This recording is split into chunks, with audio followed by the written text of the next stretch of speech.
lebur lah, Cong. Iya, setia ngarak manten, Mak. Lah, ya, Cong. Kang kancam mereka boleh kabi. Kapi lah. Lemu-lemu lah kapi. Lemu-lemu lah kapi. Lah kapi juga betul, Mak. Tangga na tahu kakek. Mon kemantana kakek nanggep kerap. Kerap sampai, Cong. Malah lebur. Lah, iya.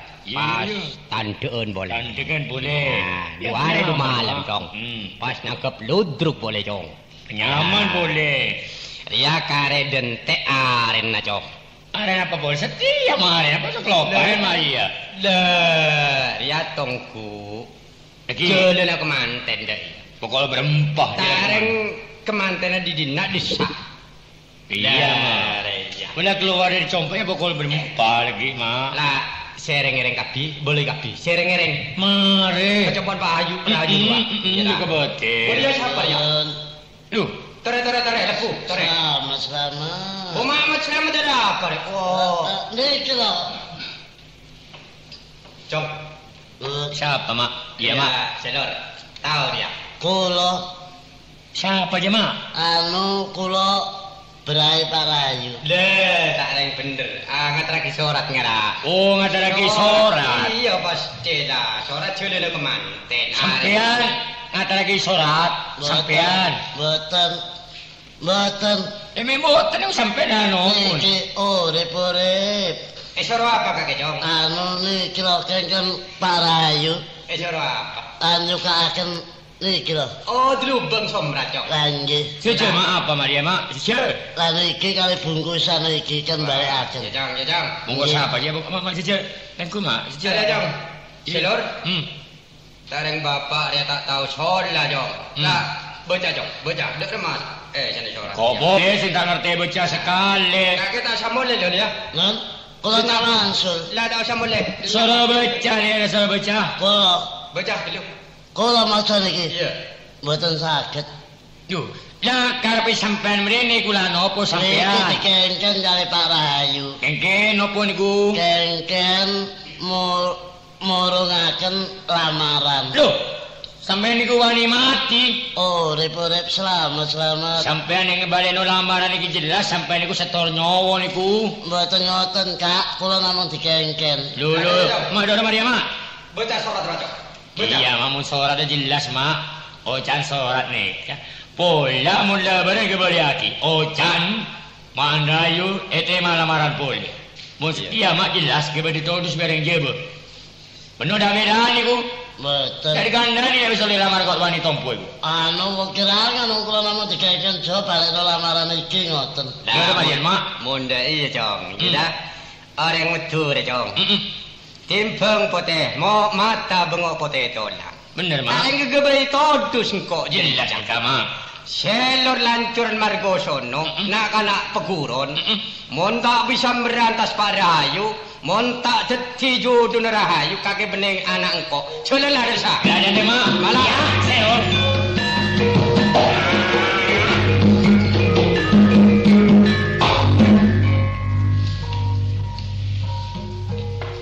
Pola nih dia punya. Engkau mun kebe todus, aning mun kebe kasar lek wong Jawa. Aku sik dhewe rasa sana. Aku digawe wirang mek bawan Rahayu, gawe wirang mek Rahayu. Awas. Aku saiki wis goas wong aku lele tau meguru. Tak gawe danai Rahayu, cene kapok, cek wirang sak keluargane. Jajal tak sauran iki barang-barangku kabeh.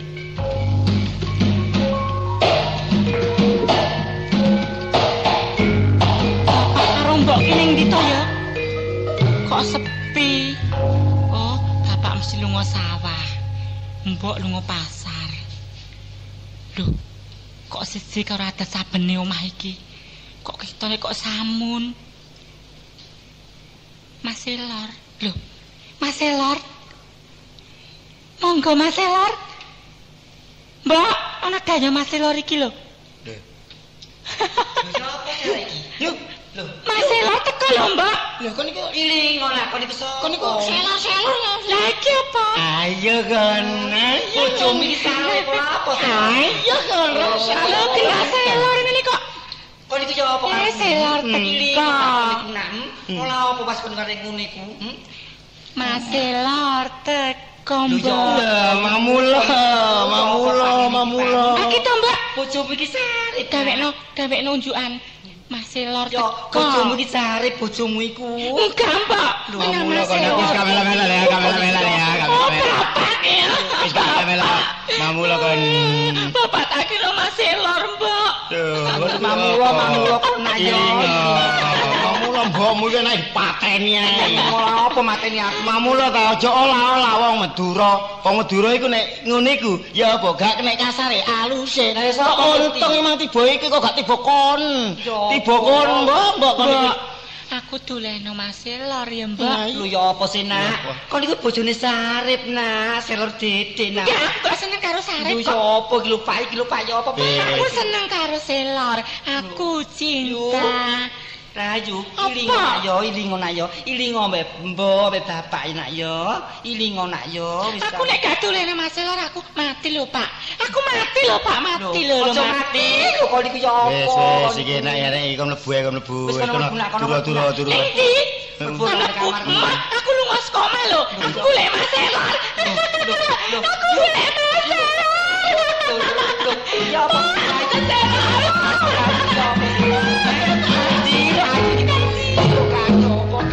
Mamula. Telek ono ae. Dolan nang ndi kon lancangmu. Arek iku yo apa pasan ning nang di parane. Mamula takon iku kok aja ngene kon iku tak kandhani. Wis ta. Perkara lamaran iku mang ono sing dikeki gedang, dikeki giwak. Iku mung sak drem wae. Nek wis kedadean kok ngene, wong Madura iku timbangane sinathuk mati. Gak ono apik wong liyane Madura, tapi sebaliknya gak ono wong elek liyane Madura. Nek digawe wirang timbangane wirang athuk mati. Yo aku sing salah, Kang yo. Yo dadi aku sing salah. Yo apa maneh Kang iki Kang Sano Kang. Lah bojone iki yo apa Sarip iki Wis ngene ae barang wis kadung. Yo, Ayo diikhtiarno. Yo. Diikhtiarno supaya enggal-enggal bisa waras. Yo ngene malah kono dukun Iya, ono dukun sing mati bareng. Yo.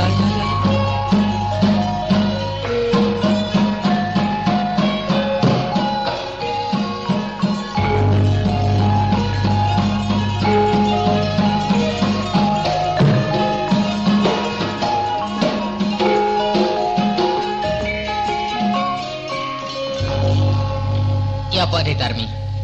Piye to, Mas? Wis cinta temen ambek aku. Ngene lho Mas, sadurunge kuwi wis tak pikir dhisik kok Mas. Nyatane aku ya kuwi lagi ketemu sampean kae. Rumasa aku iki wis duweni katresnan temenan kok Mas. Wah ya, lagi ketemu kok wis duwe katresnan. Lah sak nyatane aku lagi ketemu sampean iki rumasa aku pikirku kaya duweni trenyo ngono lho. Upamane gak ketemu aku apa ya awakmu tetep goleki aku kan mesti nega. Ya ora ngerti kok menawa wae wis jodone kok Mas. Si tak takon. Apa? Awakmu kok teko weruh aku kok terus jatuh cinta ki sing mbok cintani apane? Sing tak cintani. Lah sampean ganteng tur sampean iki sajake ketok brengose kuwi lho Mas kok nyeleret ngono lho. Oh ning ngono awakmu mau cinta mbek brengose tok, upamane gak brengosen wis gak cinta. Yo ya ora. Nek nyatane sampean iki nyata ganteng tur rumah saku menawa wae wis jodone karo sampean nyatane aku lagi ketemu sampean wis duweni rasa tresna kok. Si upamane awakmu cinta temen. Piye? Cintamu mbek aku mesti kalah. Nek kalah kuwi dhek ngomong. Mesti gede aku cintane ning awakmu timbang awakmu ning aku. Sing ngomong aku tak krungu. Dar, Apa Mas? cinta aku mbek awakmu ki kok gedhe. Gedene sepira sih? Sak gunung Semeru.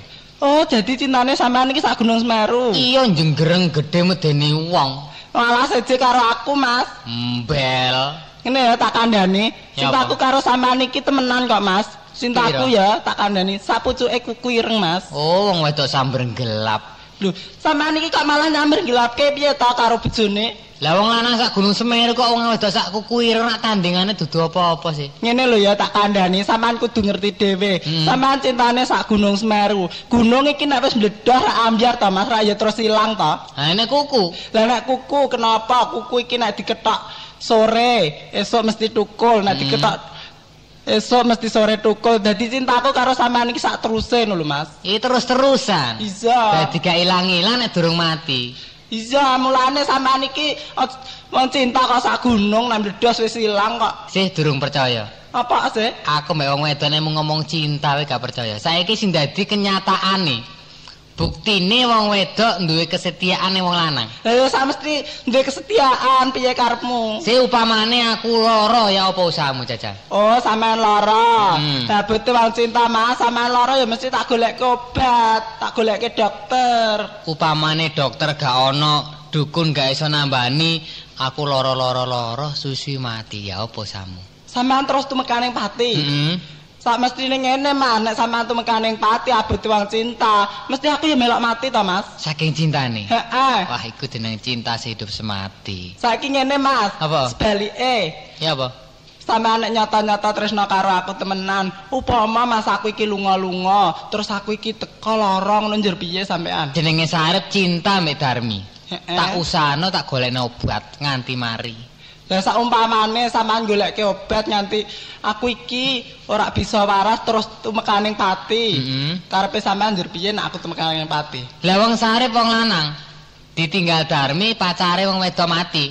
Golek maneh. Oh alah nek ngono sampean ki ya wis ora kena ditresnani. Lah apa? Lah sampean golek maneh kok nek wis tumekaning pati kok. Lah karepe nek kowe mati aku mel mati. Ya mesti kudu melok mati lah Pak. Sampean mau nek tumekaning pati aku melok mati kok ya. Kuburan gelis kebah. Ngene lho Mas tak kandhani ya Ya, Mas Pak. ya.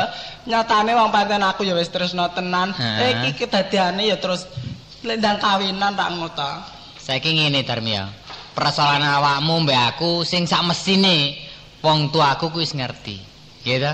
Iya. Ning kari nyampeno iya apa gak? Ya nek awakmu mung dolanan tok. Lah nek tenan-tenan pancen wong tuaku tak kandhanane. Iya ya sampean terus kudu kandha karo wong tuane sampean lek ndang lamar ning gone wong tuaku ngono. Engko tiwas tak lamar, njaluk wektu setahun rong tahun awakmu gak kuat ngenteni wis golek wong lanang liyane. Ora, aku nyata-nyata ngenteni sampean aku mah dibengku wong priya liya kok Mas. Temen ah. Iya. Wis gak ana wong lanang liyane kejaba aku. Ora Mas bener wong lanang ki akeh, ning nyatane aku ora seneng karo wong liya kok. Ya, Darmi, Apa? persoalan kawin ki gampang. Ning kudu mangerteni bar kawin kudu duwe cita-cita hidup. Ya ta? Ya sak mestine to. Carane ngatur rumah tangga ya apa, didik anake ya apa, terus persoalan ekonomi aja nganti korat-karit. Bener awake dhewe duwe maratuwa sing kuat, ya ta?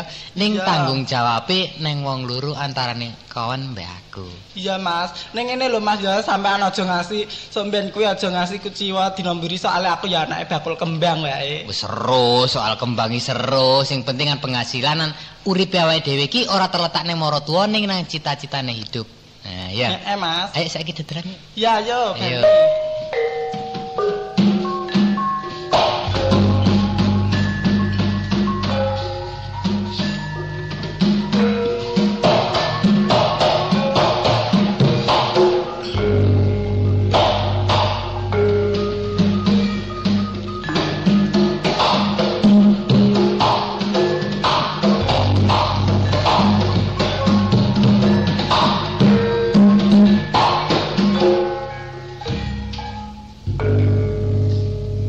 Lah nyaman, mari ke betul lus, bilahai. Setiap mari ke bahas bekang kojia. Dari boleh bekang kojia lah, kau di tukang potong. Kina rahayu setiap. Lu bunyan beke kangko. Aning tang mongso ke garis hitong, sari dia lima lah. Buru, tak di menma jompon sari setia. Tak boleh pun kau dari tukang potong nyaman. Oleh PC nyaman, oleh PC lebu terus tak ada sosa setiap goya.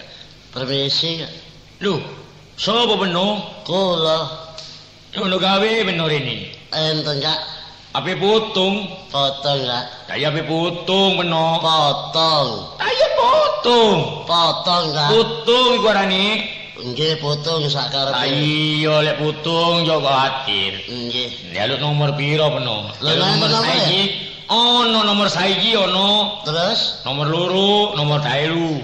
nomor saiji, Nomor loro, nomor telu. nomor telu, Mm. lan nomor siji Kak, Mau siji yo rada larang. pinten angka sih Kak, Biasa lebih penuh tayo. Nggih. Kung ngarane podo tau konco tau kenal. Nggih. Dan larang-larang le nomor saiji 2000.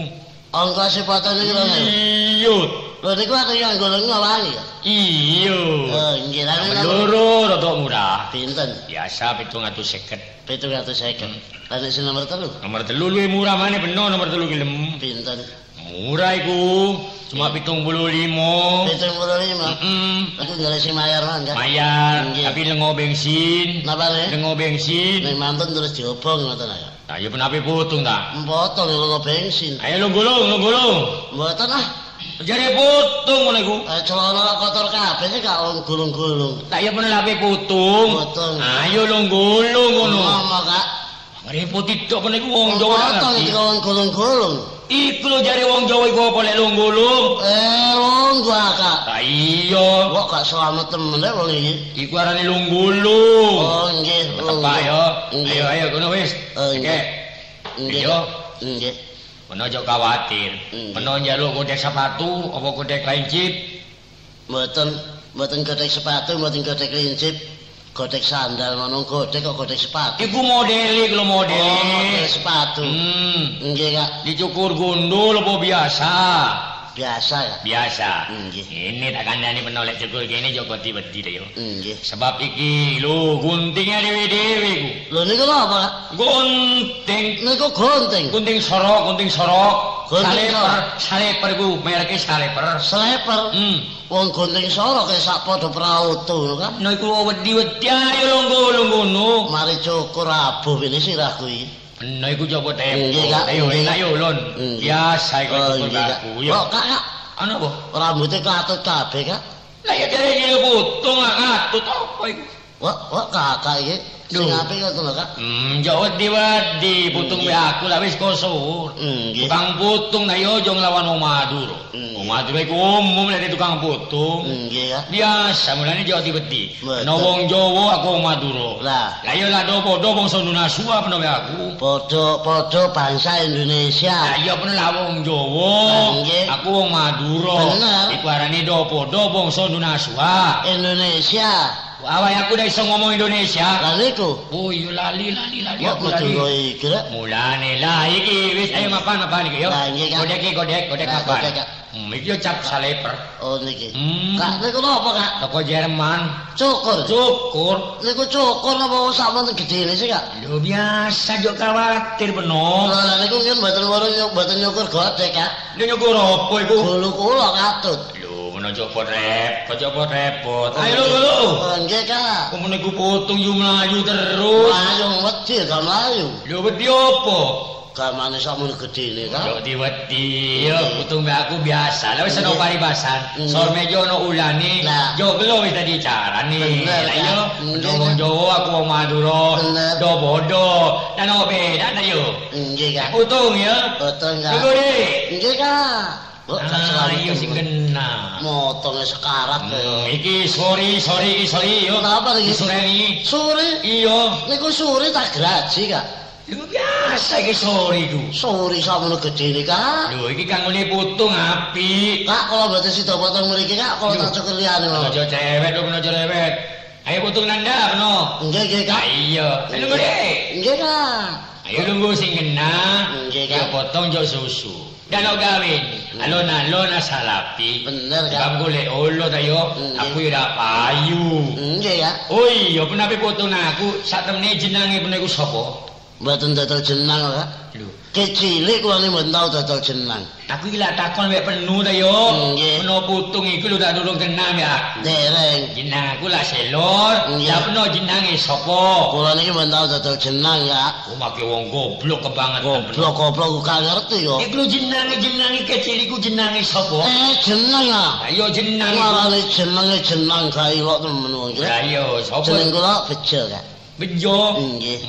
Yo Nggih, kita Kak. meno bejo. Nggih. Lah kok tuh arek meno potong kene lho kae opo iku? Lho lah kula undangan napa? Lah iki tak pupuk sabun yo. Nggih. Oleh undangan. Periksa mripatku Kak. Oh, ndak apa-apa. Sono paribasan sor meja ono ulane. Lah nggih. Yo gelo wis carane. Paribasan tok Ayo e. golek. Nggih Kak. Peno sayangane kok kesusu potong iki. Oleh undangan ono ndi peno? Lah niku napa? Undangan. Omahe jerakan kembang iki. Gerakan kembang sapa? Pak Darmi. Oh, Pak Darmi sih di sebelah iki. Lah nggih. Lu duwe gawe apa iki? Mantu Kak. Pak Darmi ku mantu. Mantu. Oh, iku ane sing wedok. Awake wedok sing ayu niku. Iku dadi manten. Dadi manten. Lah kemantenan sapa? Sarip. Sarip. Sarip kok.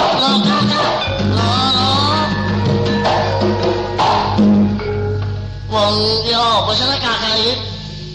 Cukur gurung mari wong ditinggal dak. Lho lha iki malah gak cukur aku. Lah malah kaya kuncunge Semar ngono wah blaen selor ya.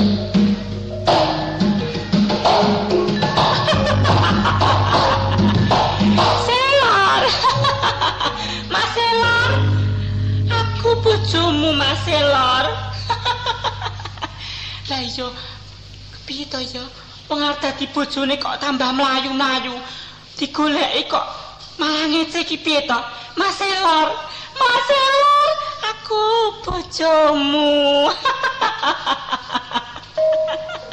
Mas Selor, aku bojomu.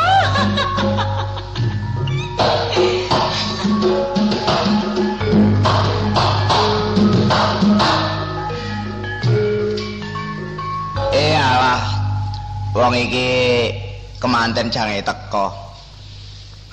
Anakku iki Darmi iki ya wis kaya jodhone mung Saripe. Tapi tamu-tamu wis ngelompok sembarang wis nyepak, kembang-kembang wis tak hias supaya aja sampe keciwa anakku dadi kemanten iki. Nak Sarip, Kenapa? kon ngene nak, masih dadi kemanten ya kudu sing ngerti besok nek kon wis dadi bojo sing rukun ambek bojomu cok gegeran ae ya. Nggih. Lah niki kok jane kan pun wayahe. Lho sapa iki? Lho. Aku bojomu. Lho iki lah Rahayu iki. Aku ning kene lho, Mas. Lah kok edian? Lho kok paling edan lah bapakne iki nang ndi bapakne iki? Bapak lunga. Lho. Mas Selor, aku bojomu lho, Mas. Oh, ediane. Aku ora iso kok. Kok golek Mas Selor jare. Mati dia. Wah, cilaka. Waduh, rusak. Kuwade dinjanja kaya ngene kembange maret-maret. Ya apa iki? Lho, iki kaya Selor iki. Lah apa nak Selor iki kok ngamuk ngene kemantenan kene iki? Kanjeng kula patenan niku Sarip. Lho ngene nak, diatur dhisik, aja paten pinaten. Atur apane mari? Wong ana kemanten kon iku mestine jago ngene iki kon janja kembange rusak kabeh. Kon iki apa ngamuk ambek mantuku Sarip iku? Niki langetan. Kula kandhani sampean. Iya. Biyen kula niki badhe kawin nanging oleh Rahayu niki. Terus sing dipek kali Sarip. Waktu kula sasik mangkel, Sarip kula krungu kabar ajeng manten kali putrane sampean, kula paran ajeng kula paten. ojo nak, ngene nak ya. Dadi genah-genahan. Kono aja paten pinaten. Wong Sarip iki ya kancamu ya mantuku. Bapakmu ambek aku iki kaya dulur. Saiki bapakmu ae celuken cek diurus padha tuwane cek ana genahe nak. Nggih. Antane ayu. Sing lanang bagus. Tidak ayu. Lho kaya bapakne Selor iki. Kene lho mbok kene. Kene. Kerja Kak. Iya, tapi iki duwe gawe arek. Ini kerja apa? Lah iki duwe gawe mantu dadakno kembang di ica-ica mbek anakmu Selor iki mang. Apa lah aku jaluk sepuro ya. Iya. Darmi tawakmu bener lareng tunggal guru ambek awake ya. Iya bener nek tunggal guru ambek. Mulane aku njaluk jembare pikire. Selor iki anakku. Iya. Lali. Iya aku ngerti nek Selor iki anakmu. Iki ngene, Sarip iki mantumu iki. Iya bener. Anak iki seneng karo anake Pak Rahayu. Burung kemantenan. Ya, Iya. kemantenane gagal lagi. Oh. Siapa tak pegelat. Oh iya wong jenenge Madura. Masih kon dhewe upama lamaran diterima. Pas diwurung ya apa rasane ati? Ya mangkel. Saling mangkel. Sing enak ngeten mawon kita. Sapa iki? Kula Pak Rahayu. Apa Pak Rahayu? Nah, sing enak. Dol Maryayu. Sakniki barang sing kaya ngeten mawon. Sing enak niki Selor. Iya. Tetep diolehno kali Rahayu. Rahayu. Nah, dene Sarip Pegun oleh Darmi. Darmi. Lah njing ijabing kemanten sakniki mboten perlu geger antarané wong Jawa kali Madura. Iya, Padha akor sing salah sing bener-benerno. Ijabing kemanten monggo dirayakno 7 dina 7 bengi.